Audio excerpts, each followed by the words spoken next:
Let's take a look at course-related self-confidence surveys, classroom assessment technique 32 for PIDP 3230. In this video, I'll introduce you to a survey technique that will help boost confidence in your classroom, something all students need to learn and grow for their area of study. To produce this survey requires a few simple questions aimed at getting a rough measure of the student's self-confidence in relation to a specific skill or ability within your course. It's a valuable tool to help facilitate both student and teacher. When teachers know the level of confidence and what affects that confidence, they can more effectively structure assignment that will build confidence and enhance the motivation to learn. If the teacher's goal is to be able to have students have more self-confidence within your course of study, then consider the course-related self-confidence survey as an assessment technique to improve their performance and self-confidence together in your course of study. In this video, I'm going to explain what the course-related self-confidence survey is and point out some of the best opportunities to use it in your classroom. I'll cover advantages, limitations, best practices, benefits, and suggestions for providing learner feedback. Fenwick and Parson claims that evaluation is the systemic collection and analysis of data needed to make a decision, a process in which most well-run programs engage from the onset. The assessment should be used by the learner and the teacher to track and plan the outcomes for future learning. It's an ongoing, formative assessment that builds confidence in learning independence. With appropriate feedback, the course-related self-confidence surveys can provide an opportunity to assess small or large classrooms. These surveys are best used before the skill in question is introduced to gauge where students' understanding lies, then used again afterwards to measure significant improvements.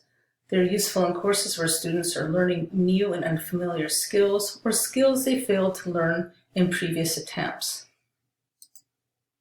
Some of the advantages are to assess your students' level of confidence in the learning ability to learn skills and content of the course. This is an excellent survey for introductory courses into things like mathematics, public speaking, athletic ability, for example. These surveys are best used before the skill in question is introduced and again afterwards to measure the progress. Angelo and Cross described that the central purpose of classroom survey is to empower both teacher and student and to improve the quality of learning in the classroom through an approach that is learner-centered, teacher-directed, mutually beneficial, formative, content-specific, and rooted firmly in good practice. The main purpose of these surveys for teachers is to focus on the abilities that are important to the success of the course. It is simple to set up and it can inform you about what learning objectives to focus on. The simple process of tallying responses gives the opportunity to share the performance with students and students to give suggestions on the ways the teacher and students can raise everyone's performance and self-confidence. Some of the limitations are when teachers see a lack of confidence in students with the course material can be depressing for both teacher and student alike. This type of survey is only used at the beginning of a course or to assess prior learning or assess an introductory course, generally not used on an ongoing basis, but more so when there appears to be a lack of confidence within the classroom. Then there's the overconfident student who doesn't think that there's anything new for them to learn. This student could end up being the most difficult to teach according to Angelo and Cross. So, what are some tips and best practices? First, I would focus on skills and abilities that are important to the success of the course. Second, knowing the confidence level of students and what affects their confidence. You can design assignments that build confidence. Third, make questions to assess student self-confidence in relation to the skills and abilities of your course. Fourth, be as specific as possible in your questions. Fifth, allow students a few minutes to respond. Be sure to tell them that the survey is anonymous. 6, tally responses to each question and share the results with the classroom. 7, ask students to suggest ways for you as a teacher to help improve their self-confidence and grades in the course. Some of the benefits of the course-related self-confidence surveys are inform students as students of their general anxieties and concerns, offers a remedy by showing they are not alone, promotes awareness of self-confidence as a success factor, allows for a baseline for the course to make modifications for improvement.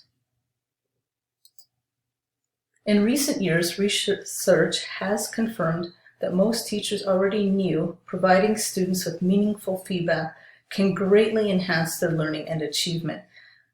Stenger 2014.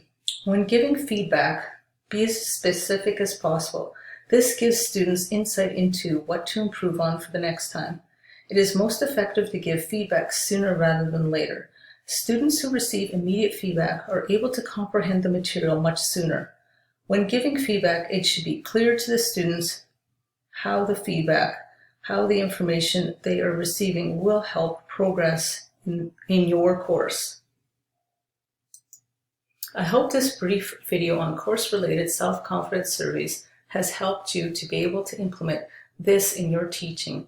Thanks for listening.